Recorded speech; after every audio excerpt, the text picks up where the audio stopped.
Is your Great Dane begging all the time and you just have no idea what to do about it? Well, don't worry, we've got the video for you.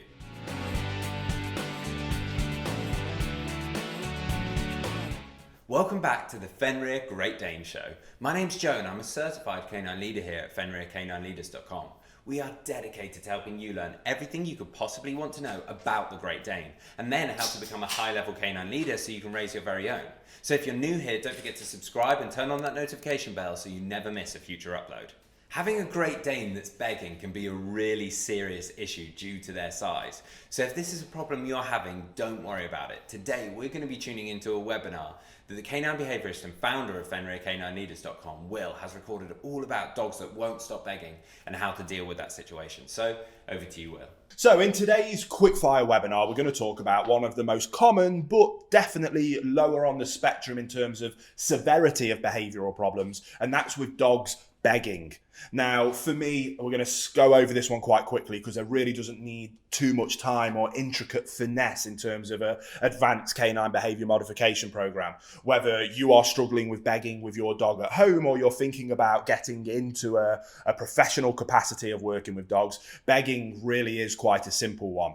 Now, again, I always talk about fixing things at the root cause of a problem rather than focusing on the symptom of a root cause. And begging is definitely one of those scenarios where begging is absolutely a learnt behaviour, and it is if it has become a learnt behaviour, it means that the owners weren't overly aware of it becoming a learnt behaviour or what they were doing in order to cause that learnt behaviour from happening.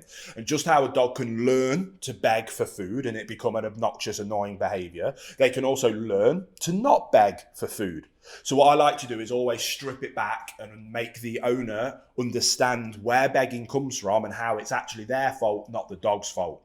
Now, again, begging is one of those behaviours that a dog will test. Every single dog will, usually in puppyhood. The problem is when they're begging and they're incredibly cute, it is very easy for us to then give them praise, attention, food, anything that it is that they want. That dog then very simply learns this behaviour of me begging gets me the desired response. Therefore, I am going to beg more and more and more. It's a very basic principle of operant conditioning. We have accidentally positively reinforced the behavior of begging. When we positively reinforce a behavior, that behavior will be seen more frequently. It's very simple. Now, it gives us two options when it comes to breaking down that behavior and stop it from happening. We can kind of go the slower approach of simply redoing that and positively reinforcing the desired behavior and simply ignoring begging. And the dog over time will start to learn. When I beg, I used to get the desired response and now I don't. However, if I'm calm, quiet, well-mannered, I get the desired response. Over time, begging will start to happen less frequently because we're completely ignoring it. And calm, desirable behaviours of being quiet and well-mannered will start to increase. Now, again, it's really important that the owners understand those basic theories of operant conditioning and how we teach our dogs behaviours, whether it's teaching them how to sit, stay, down, heel, what people normally think of when you talk about teaching or training a dog, but how it is that we accidentally teach them behaviours like manners, which is where begging comes into. That is a huge part and the fundamental principles of both our Perfect Puppy course for new puppy owners, as well as our bootcamp principle for people that are struggling with problems. So when I've helped people with begging before, sometimes people want a really quick fix, and there is things that we can do that I'll talk about in a minute to kind of help overcome begging quickly, but that is definitely a plaster on the symptom. What we always like to do is teach owners how to become high-level canine leaders, and this is one of those behaviours that is fascinating. When I say, okay, you want to stop your dog begging, we're going to do nothing about begging. I want you guys to go through one of our bootcamp processes, and if it's in person, I help them do it, or maybe they do one of our online versions of our bootcamp. They go through that principle, and then we've had hundreds of people now, into the thousands of people, be like, I cannot believe that it just went away. I was like, yeah, it did go away because that principle has taught you how to become a high-level canine leader. You now understand where you are accidentally teaching bad behaviours like begging, and then what you need to do and how you need to interact and communicate and work and live with your dog to make sure that you are promoting the desirable behaviours, and then getting the undesirable behaviours to either correct them or let them just disappear on their own while we're promoting the desirable ones. Like I say, it kind of strips it back to that root cause level, fix it at the root cause, and then these symptoms just naturally just fall off. And it's a beautiful thing to be a part of, and it's a beautiful thing to help owners be able to do with their dogs. Hey guys, very quickly, I just wanted to ask, are you following us over on Instagram?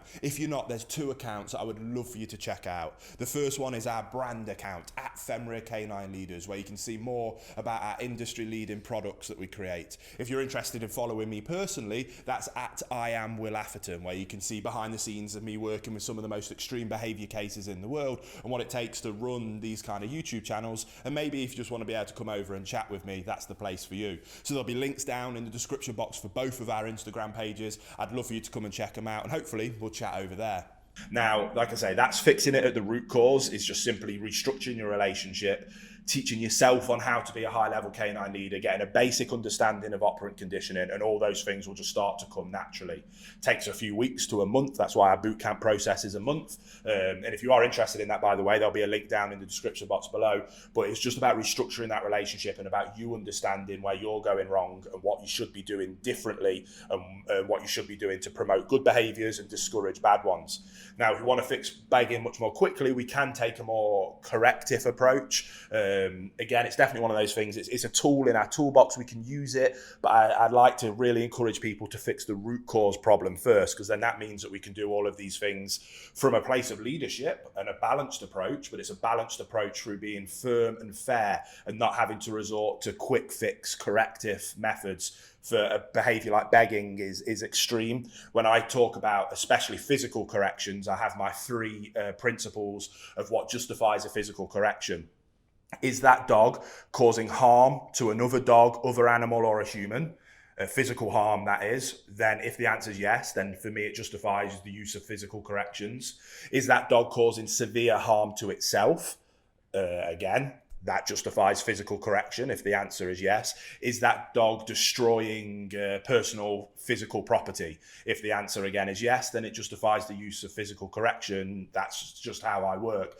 Begging doesn't really answer yes to any of those questions, so I don't necessarily like to justify especially a physical corrective measure. Now, what we can do is use verbal corrections. Again, verbal corrections only really work efficiently when you are a good, calm, consistent leader. You've built a good relationship with your dog that sees you as its calm, consistent leader and looks up to you for guidance and direction, which then means your communication pathways are wide open. And when your communication pathways are wide open, you can verbally communicate what you do want, but also what you don't want. So if you do want to take a more verbally corrective approach to fixing begging, well, we still need to go back and address leadership, relationship, and communication in that order. But if we do have those things established, we can do a very firm verbal correction when begging happens. We can use my correct, redirect, reinforce approach. So the begging behavior happens instantly. We come in with a no, whatever marker we want to use, whatever our verbal correction is, to snap them out of it, make it very clear that that is not something that I want to happen. As soon as we've corrected them, we then redirect them to the desirable behavior, which usually in terms of begging is to either go to your place, so we can use a place or a bed command, or it's to sit and wait quietly. So we can use, say for the sit, for example, we verbal correction, sit, stay.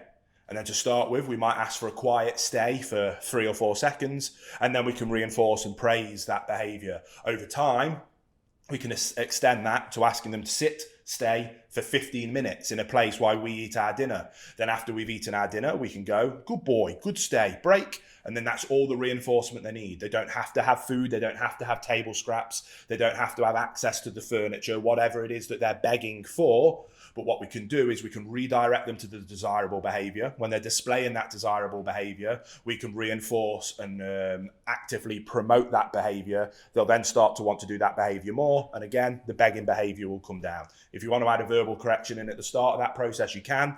Bear in mind, verbal corrections work better when you have good leadership skills, which has a good relationship with your dog, which means you have good communication. If you don't have those things in place, we still need to go back. And again, that's what our boot camp's for. So I hope you found that quickfire webinar useful and informative, and you were able to get something from that. And I can't wait to see you on a future video or training session. There you have it, guys. Some really useful tips and tricks that you can put into practice straight away with your Great Dane.